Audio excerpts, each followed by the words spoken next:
Bien, vamos entonces a abrir la palabra del Señor, nuestra Biblia. Si tiene su Biblia, yo les pido que vayan al libro de Santiago. Ya estamos en el capítulo 5 y estamos acabando esta epístola, esta carta de Santiago hacia estos hermanos que se encontraban en persecución, en peligros, en problemas. Estos hermanos que estaban pasando por momentos de dificultad, y Santiago les escribe de una manera muy desafiante, pero también de una manera muy pastoral hacia la vida de estos hermanos. Vamos a estar viendo el día de hoy los versículos 7 al versículo 12 de Santiago capítulo 5. Y como les dije, ya estamos finalizando nuestra serie expositiva de este libro de Santiago, que espero que sea o que esté siendo de mucha bendición para la iglesia, el tiempo que estamos viviendo acá como congregación. Así que el día de hoy vamos a estar considerando estos pasajes, pero antes de eso vamos a orar y dejamos este tiempo en las manos de nuestro Señor. Oremos.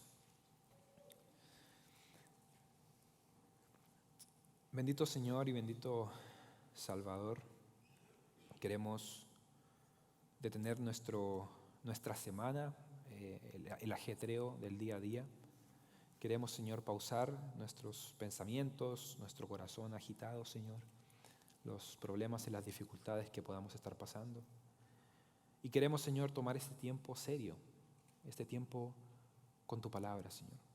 Este tiempo en donde la predicación de tu palabra es expuesta, donde tu palabra es abierta y donde nosotros como creyentes podemos recibir tu palabra, Señor, para el beneficio de nuestras almas, de nuestra vida, para el crecimiento y el desarrollo, Señor, de nuestra vida cristiana y para poder, Señor, seguir caminando como tú deseas que caminemos, Señor.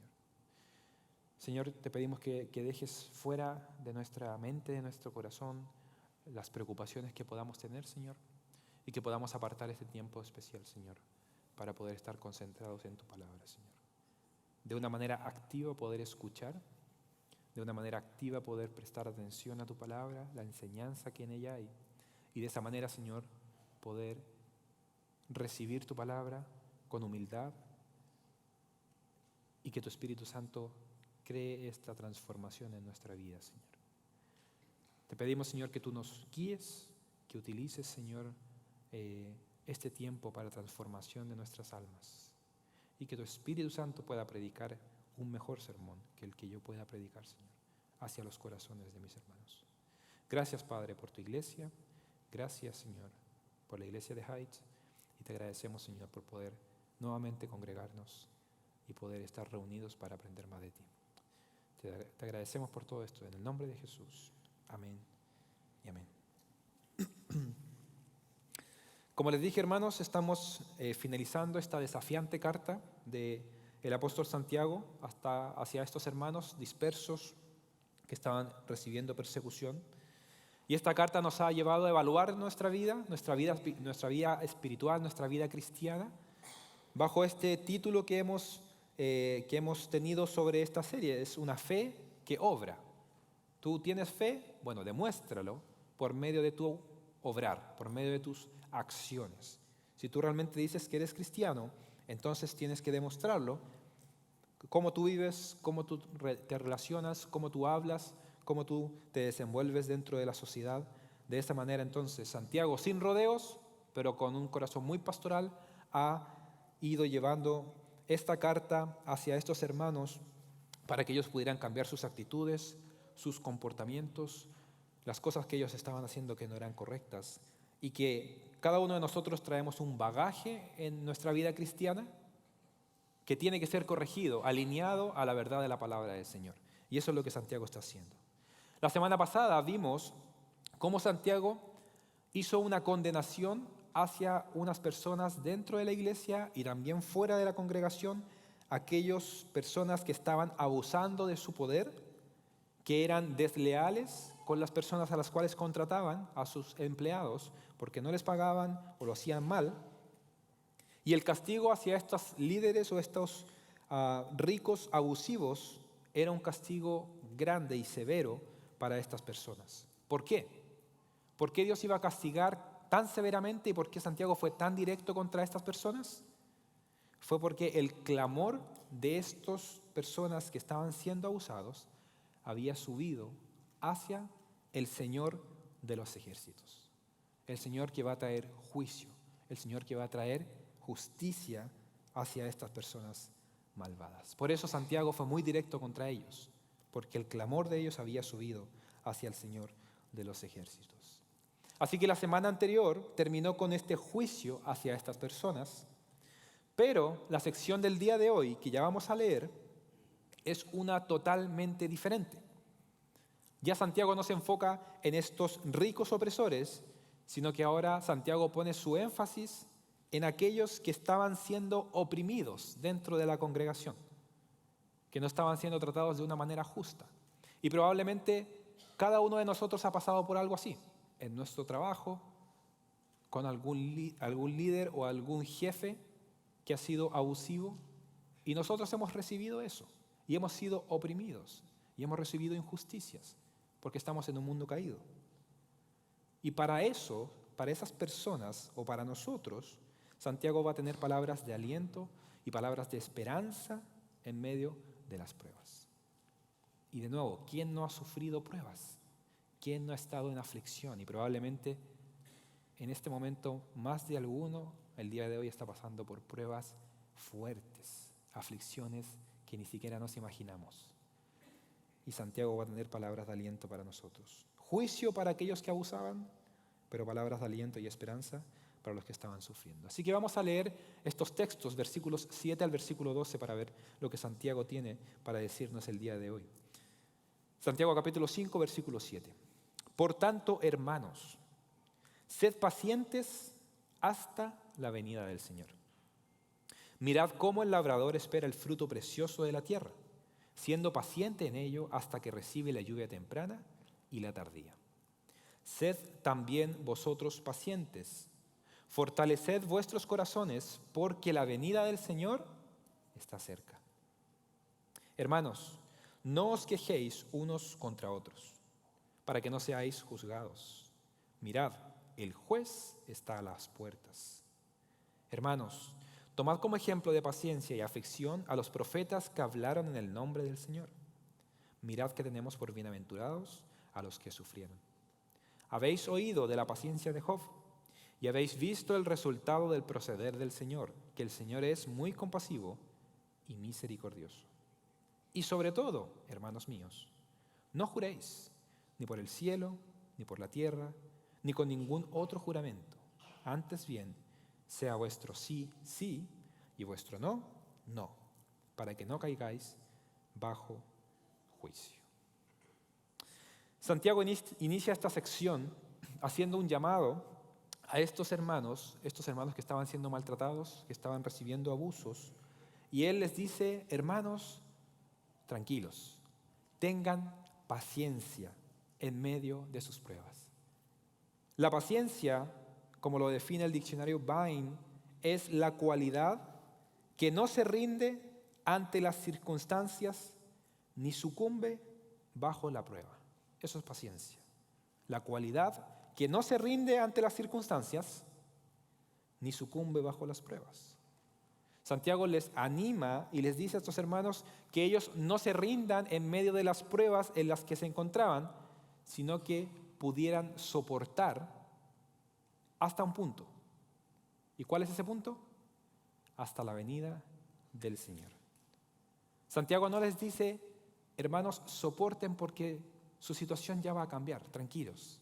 Van a poder encontrar un mejor trabajo con un líder que sea más generoso. Y de esa manera van a tener alivio. No, Santiago lo que está diciendo es poner como esperanza la venida del Señor. En otras palabras, Santiago dice: realmente no importa si es que su situación cambia o no. Esa no es la esperanza que ustedes deben tener, sino que la esperanza mayor, que nada nos puede dar de este mundo, sino que fuera de este mundo, es la venida de nuestro Señor Jesucristo. Y la venida del Señor Jesucristo es un tema fundamental, es un tema que para nosotros como creyentes debe traer gozo, debe traer alegría y debe ser la esperanza del creyente, porque Cristo va a venir. Lo acabamos de decir, Maranata, lo acabamos de cantar, Cristo va a volver. Y eso es lo que todos nosotros como iglesia alguna vez lo hemos cantado, lo hemos dicho, y es lo que esperamos como creyentes, que Jesucristo vuelva por su iglesia, por nosotros. Esa es la esperanza que nosotros tenemos como creyentes. La venida del Señor es algo que se repite a lo largo de la Escritura, es la esperanza de todo creyente genuino, anhela eso, que Jesucristo vuelva por segunda vez. Ya vino una vez a morir en la cruz y resucitar al tercer día, pero va a haber una segunda vez, donde Jesucristo venga y lleve a su iglesia a la ciudad, como dice Hebreos, cuyo arquitecto y constructor es Dios mismo. Es la ciudad celestial. Y eso es lo que nosotros anhelamos. Si usted no anhela eso, hermanos, pregúntese algo en su vida. Corrija algo. Enfoque bien su mirada. Porque lo que nosotros anhelamos es la ciudad celestial. Es la venida de Jesucristo. Ahora, ¿por qué esto tendría que traer consuelo a estos hermanos que estaban sufriendo aquí y ahora? Ellos estaban actualmente sufriendo. ¿Por qué esta verdad debía traer consuelo a estos hermanos? Y quizás esta es una pregunta que tú te has hecho. ¿Por qué mi situación presente no cambia? ¿Acaso el Señor se olvidó de mí? Señor, ¿dónde estás en medio de mi prueba? ¿Acaso no era mejor que la situación que estos hermanos estaban viviendo cambiara y de esa manera tener alivio en medio de la tribulación? ¿Que ya no fuesen oprimidos, que pudieran gozar de una buena vida aquí en la tierra? Santiago les demuestra con esto que las cosas de este mundo realmente son pasajeras. Si tenemos alegrías en este mundo, son pasajeras, van a pasar. Este mundo es pasajero. La felicidad, las riquezas, la comodidad que este mundo pueda ofrecer, va a pasar. Si el Señor te ha permitido prosperar económicamente, eso va a pasar. Y gloria a Dios que puedas hacerlo, pero va a pasar. Así que la confianza de estos hermanos no tenía que descansar en las cosas de este mundo, sino que ellos tenían que poner su mirada en algo más grande que este mundo, que es algo que nunca les sería quitado, algo que es eterno. Por eso Santiago no les dice, tranquilos, van a poder conseguir algo mejor, van a tener un mejor empleo, van a tener más dinero, o su situación actual va a cambiar. No, no importa si es que cambia o no, la mirada del creyente está en lo eterno, en la venida del Señor. Así que con la venida del Señor, Santiago les está animando a recordar que estos hermanos, y nos anima a nosotros, no pertenecemos a este mundo. Este mundo es un mundo de transición, estamos de pasada.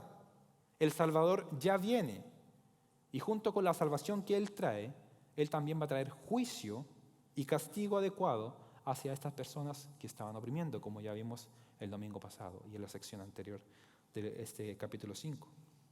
Así que con esa verdad en mente, estos hermanos tenían que tener paciencia para esperar por su Salvador. Paciencia en medio de este mundo quebrantado. Pero al parecer, estos hermanos no lo estaban haciendo. Y por eso Santiago les tiene que escribir y recordarle esta verdad. Porque estos hermanos pobres estaban pasando por necesidad. Y estaban trabajando y no se les pagaba correctamente, justamente. Estaban sufriendo abusos de otras personas. Y ellos realmente no veían respuesta. Y decían, Señor, ¿qué pasa? ¿Te has olvidado de nosotros? Los ricos seguían siendo abusivos, los pobres seguían siendo abusados. El problema que tenían los ricos era que ellos confiaban más en sus riquezas que en Dios. Pero ahora el problema para estos pobres hermanos era que ellos estaban desanimados, estaban desalentados por los problemas de la vida y entonces ya no confiaban en Dios. Y ambas cosas son malas, la riqueza o la confianza en las riquezas, pero en la pobreza, la desesperanza, la desolación, nos hacen perder la confianza en Dios. Y ambos extremos son malos. Y probablemente en más de una ocasión nosotros nos hemos encontrado en estos dos grupos. Quizás el Señor te ha permitido prosperar económicamente en este país donde hay muchas oportunidades para poder hacerlo. Pero con esa prosperidad has dejado de lado al Dios que te ha dado esa prosperidad. Y has puesto en primer lugar a las riquezas. Y ahora tú confías más en tu cuenta de banco que en Dios. Y eso es más fácil de apuntar, ¿cierto? Los ricos, ¿cierto? No, ellos están mal, idólatras. Pero ¿qué pasa con el otro resto, el otro grupo? Quizás tú te encuentras en el otro grupo, estás en una necesidad económica tan grande, ya no te quedan fuerzas para buscar otro empleo, ya no puedes hacer más y aún así no te alcanza para llegar a fin de mes y por ende estás desanimado, estás desalentado al ver todos sus problemas y eso te hace quitar la vista de Dios, la mirada del Dios proveedor que es y ya no estás confiando en Él. Ahora entonces estás confiando más en tus fuerzas para poder salir adelante más que en el Dios proveedor. Así que ambos extremos son malos. Confiar en las riquezas, pero estar desesperado en la pobreza y no descansar en la soberana voluntad de Dios. Pero esto no tenía que ser así. Estos hermanos tenían que ser pacientes, tal como el labrador. Este es el ejemplo que Santiago usa, que es un ejemplo excelente para poder mostrar a lo que él se estaba refiriendo. El labrador es un campesino que sembraba sus semillas y que para poder ver el fruto de lo que él había sembrado, ¿qué es lo que tenía que hacer? Esperar. No podía hacer más. No podía hacer más. Él tenía que esperar con paciencia lo que era la lluvia temprana y la lluvia tardía. Estas dos lluvias son fundamentales en el proceso del campesino. La lluvia temprana en Palestina se daba entre los meses de octubre, de noviembre, y lo que hacía era marcar el inicio de la siembra. Lo que hacía esta lluvia temprana suavizaba el terreno para el arado. Entonces, cuando el labrador veía que llegaba la lluvia temprana en estos meses, él ya sabía que tenía que empezar a ponerse a trabajar, tenía que empezar a sembrar. Ahora, la lluvia tardía llegaba en los meses de abril o de mayo. Imagínense, desde octubre, noviembre hasta abril o mayo. Y lo que hacía esta lluvia servía para que el cultivo madure y de esa manera haya cosecha. Así que el labrador tenía que ser paciente entre una lluvia y la otra. Al principio trabajó, luego tuvo que esperar, sabiendo que él realmente no podía acelerar el proceso. Él no podía hacer mucho, solamente tenía que esperar pacientemente. Pero el fruto al final era un fruto valioso. De eso podía vivir. Podía comer, podía vender, lo que sea que quisiera con ese fruto. Y lo más probable que para el labrador entonces la espera era difícil. Porque cuando se salen las cosas de nuestra mano, cuando no está bajo nuestro control, entonces nos desesperamos. Y el labrador probablemente en la espera se impacientaba. Seguramente en algunos momentos su fe decaía.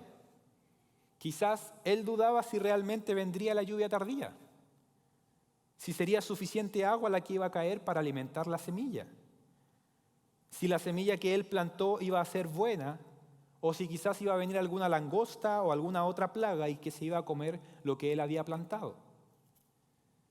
Eran muchas las preguntas que este labrador se hacía, pero al final, cuando él realmente se da cuenta de que no puede hacer nada más que solamente esperar,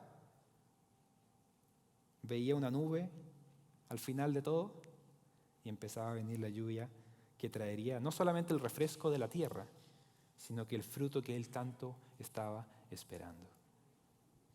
Y de esa misma manera, debe esperar pacientemente el creyente, en medio de su prueba, en medio de su aflicción, pero con una recompensa que es mucho más grande que un fruto terrenal. Miren lo que dice Matthew Henry. Considera al que espera una cosecha de maíz. ¿Y no esperas tú una corona de gloria? Si estás llamado a esperar más tiempo que el labrador, ¿no hay algo más digno de esperar?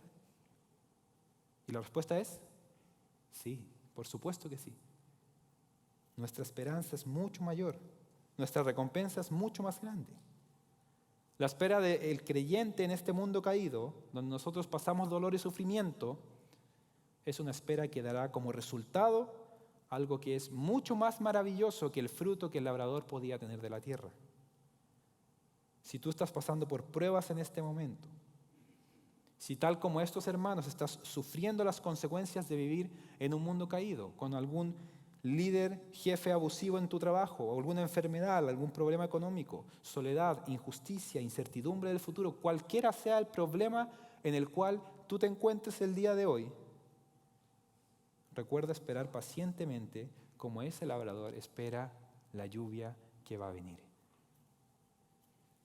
Porque con la venida de Jesucristo se va a acabar todo dolor, todo sufrimiento, ya no va a haber más injusticia, ya no va a haber más muerte, ya no va a haber más enfermedad, nada de eso.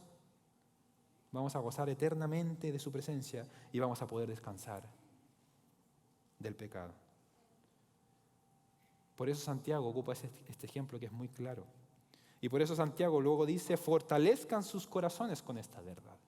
Permanezcan firmes en esta verdad. Santiago les dice que quiere decir aseguren o establezcan sus corazones, afírmense en esta verdad. Jesucristo va a volver. Y esa es la verdad que tienen que agarrar fuertemente. Aquellos que están a punto de derrumbarse bajo la prueba, bajo la aflicción, que se apoyen en la esperanza de la venida del Salvador. Porque las pruebas son pasajeras, hermanos. El dolor es temporal. Nuestro cuerpo se va a desgastar. Vamos a pasar de este mundo, pero lo que viene después es mucho más glorioso. Y esa es la esperanza para el creyente, que Cristo vuelva. Por eso esperamos pacientemente en medio de las pruebas. ¿Te encuentras hoy en medio de una prueba? ¿Estás sufriendo las consecuencias de vivir en un mundo caído? El llamado de Santiago es a que esperes con paciencia, porque tu recompensa va a ser grande. La venida del Señor está cerca, dice Santiago.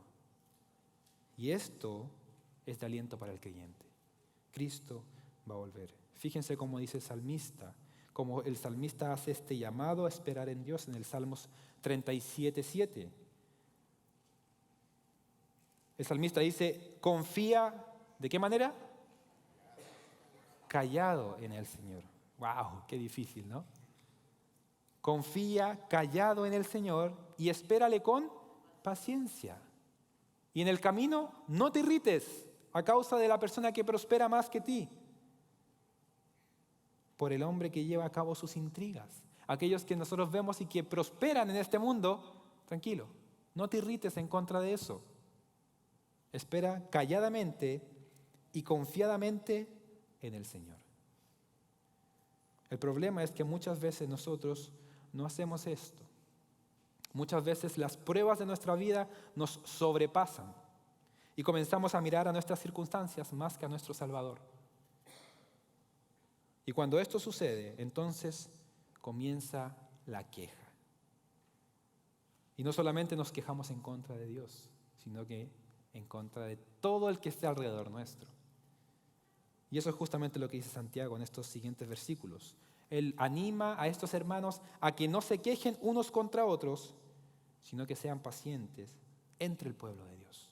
El versículo 9 dice lo siguiente: hermanos, no os quejéis unos contra otros para que no seáis juzgados. Mirad, el juez está a las puertas.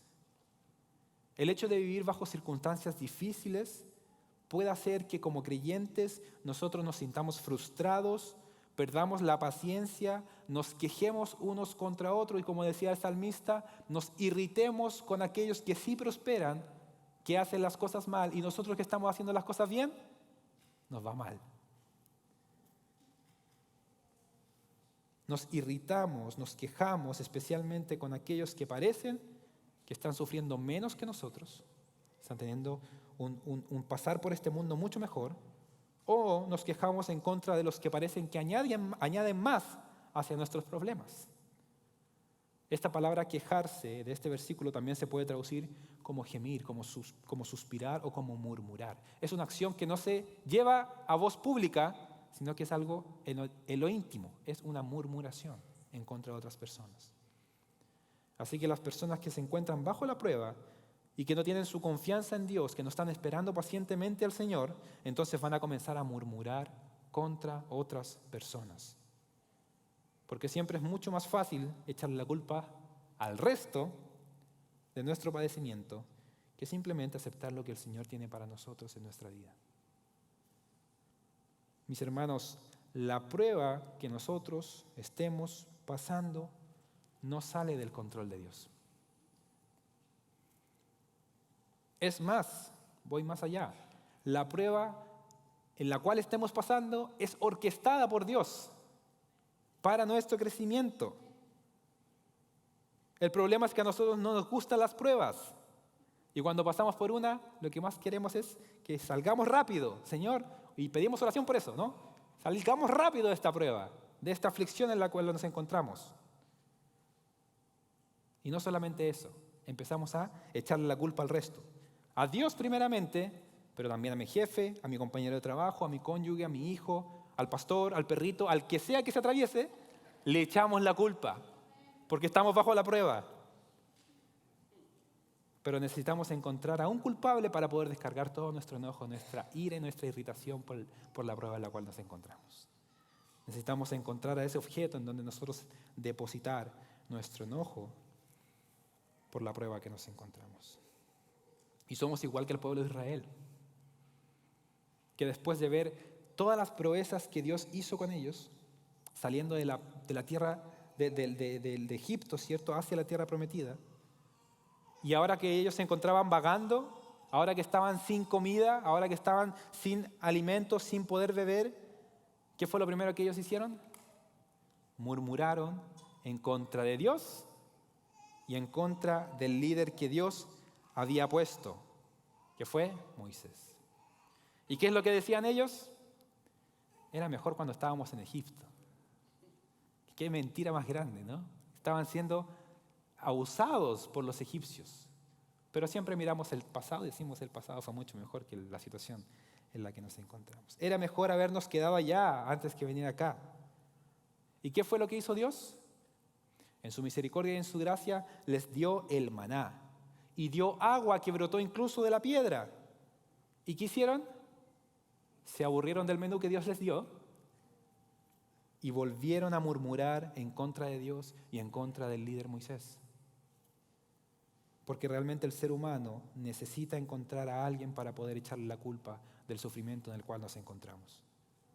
Y cuando nosotros nos quejamos con otros, en última instancia estamos quejándonos contra Dios. Y fíjense cómo dice Moisés en Éxodo 16, versículo 8.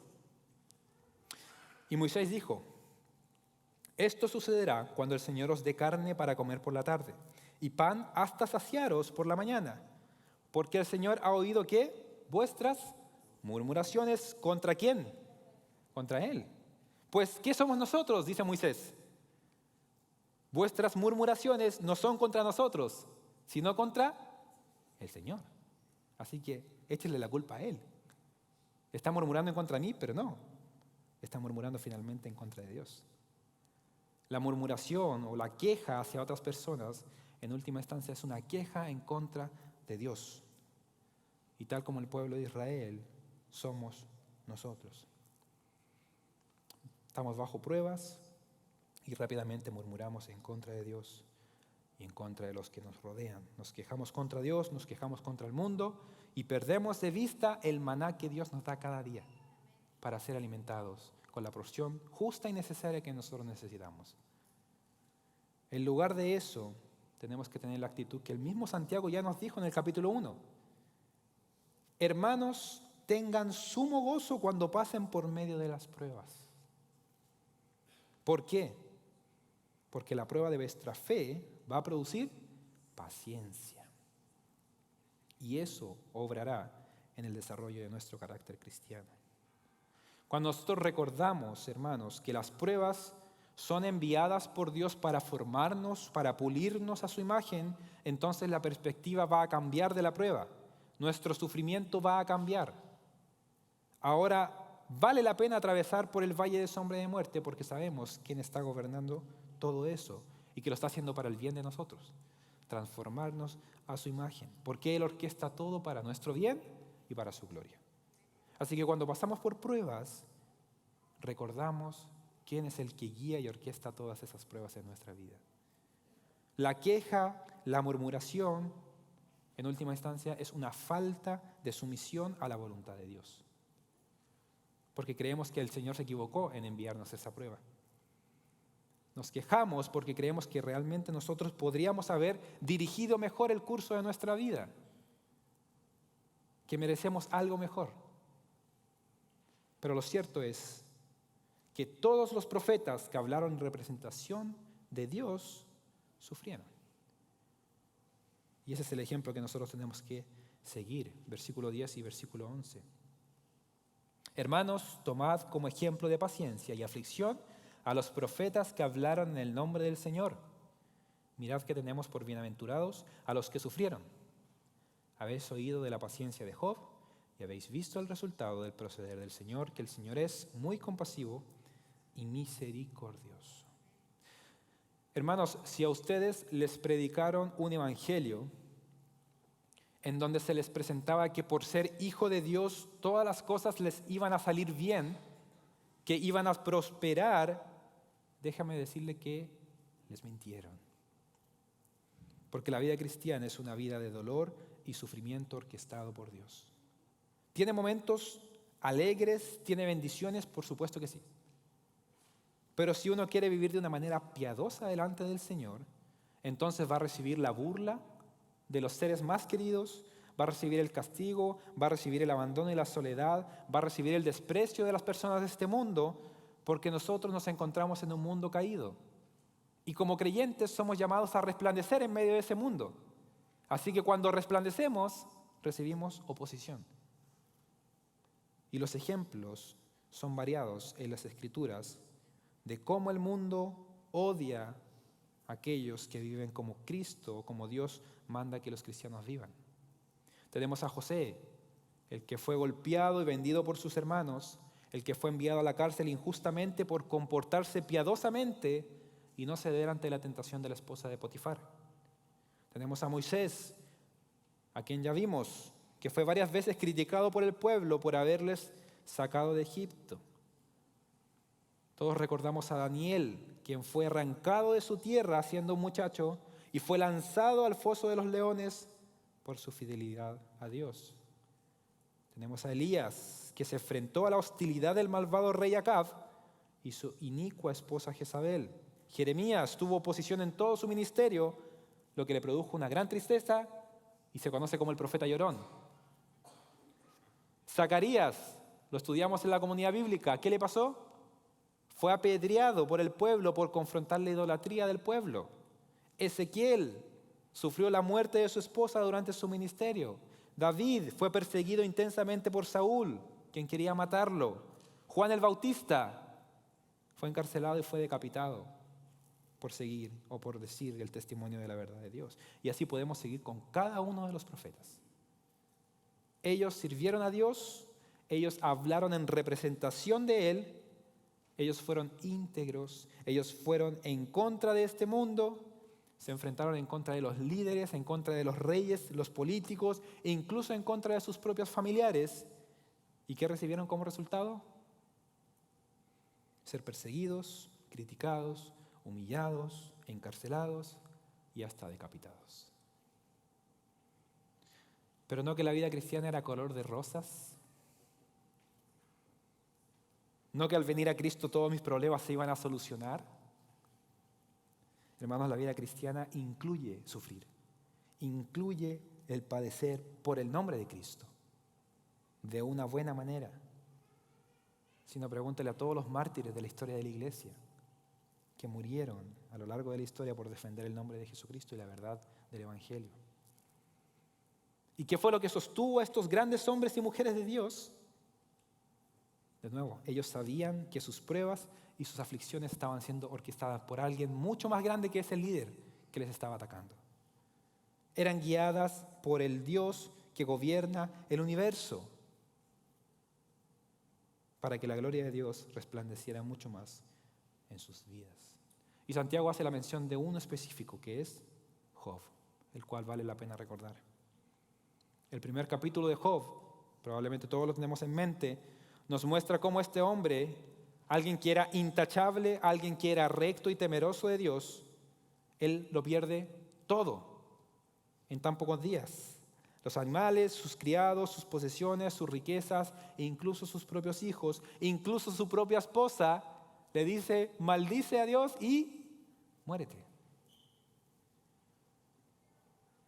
Cualquier persona en su lugar le podría echar la culpa al destino, al azar, es que tengo mala suerte, es que Satanás me está atacando. Pero fíjense cómo Job, en el capítulo 1, versículo 20 al 22, habla a Dios. Él dice, Job se levantó, rasgó su manto, se rasuró la cabeza y postrándose en tierra, ¿qué hizo? Adoró. Y dijo, desnudo salí del vientre de mi madre y desnudo volveré allá. El Señor dio, el Señor quitó. Bendito sea el nombre del Señor.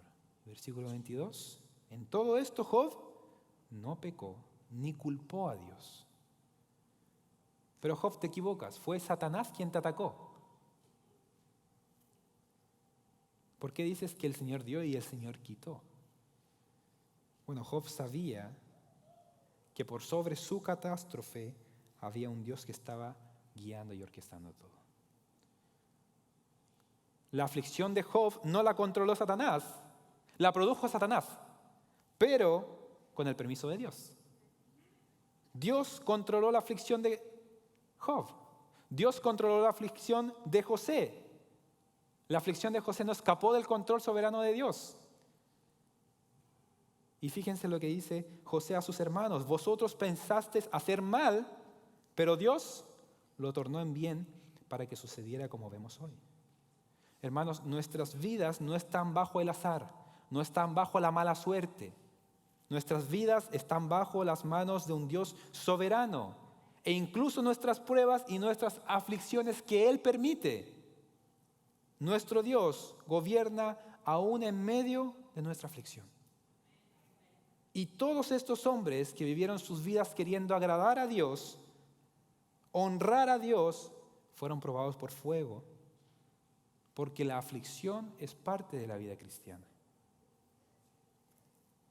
En la aflicción es donde nuestra fidelidad es probada y donde nuestra fe es aumentada. Y el mejor de todos estos ejemplos que acabo de mencionar es la misma vida de Jesucristo. Aquel que sufrió, quien no abrió su boca para murmurar en contra de su pueblo, de su padre, sino que él como oveja fue llevado al matadero, aceptó la voluntad del Padre que el Padre tenía para él. Jesús aceptó la aflicción que Dios el Padre tenía reservado para él porque él había orado horas antes que se haga tu voluntad y no la mía. Así que Jesús reconocía que esos clavos eran parte de su voluntad, que la cruz era parte de la voluntad de Dios para él.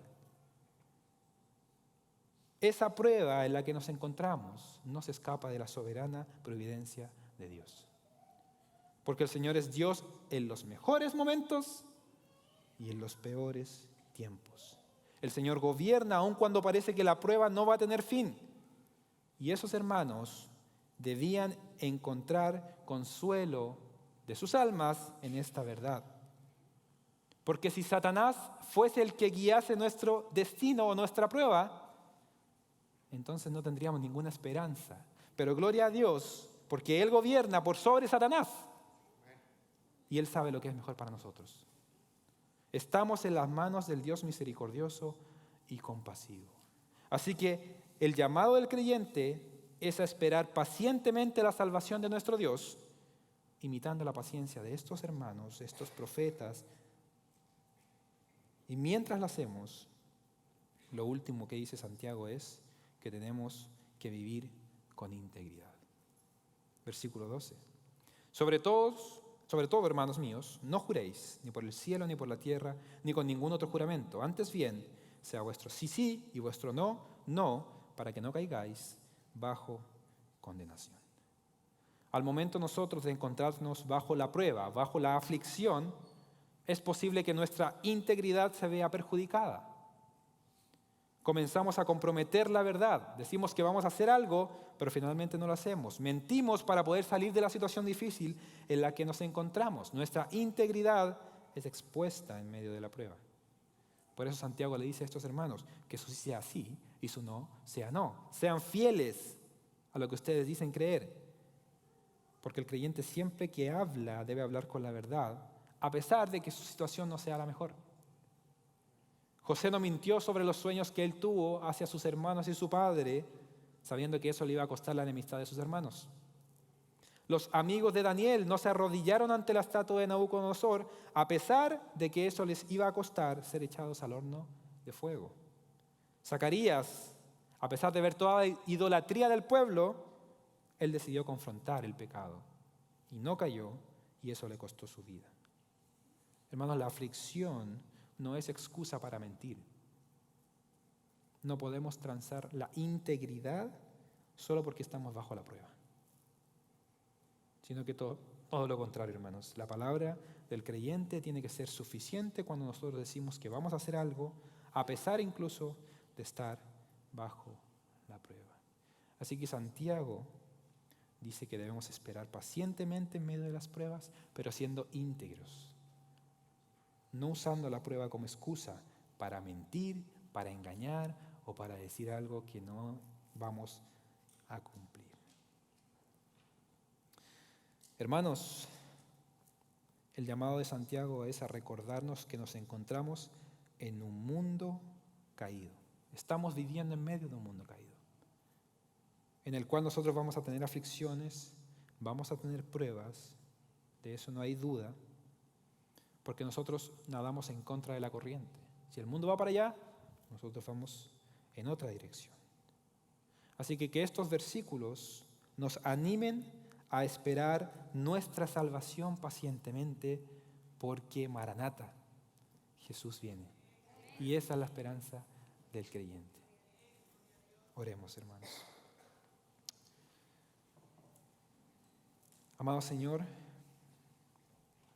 como creyentes, como hijos tuyos que quieren vivir vidas diferentes a las vidas de este mundo, queremos vivir piadosamente, queremos vivir íntegramente delante de ti, y por vivir de esa manera vamos a padecer, vamos a sufrir, porque hay dolor, porque hay enfermedad, porque va a haber gente que va a estar en contra de nosotros. Y el llamado para el día de hoy, tuyo hacia nosotros, es poder esperar pacientemente, porque Jesucristo va a venir por su iglesia.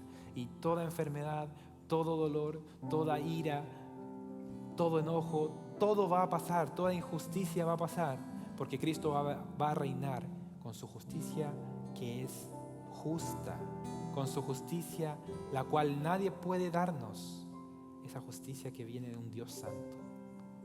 Y esa es nuestra esperanza como iglesia, esperar la venida de nuestro Señor y nuestro Salvador Jesucristo, quien va a traer justicia, y vamos a encontrar descanso eterno en los brazos de nuestro Salvador. Que ese sea de aliento para nuestras vidas. En el nombre de Jesús.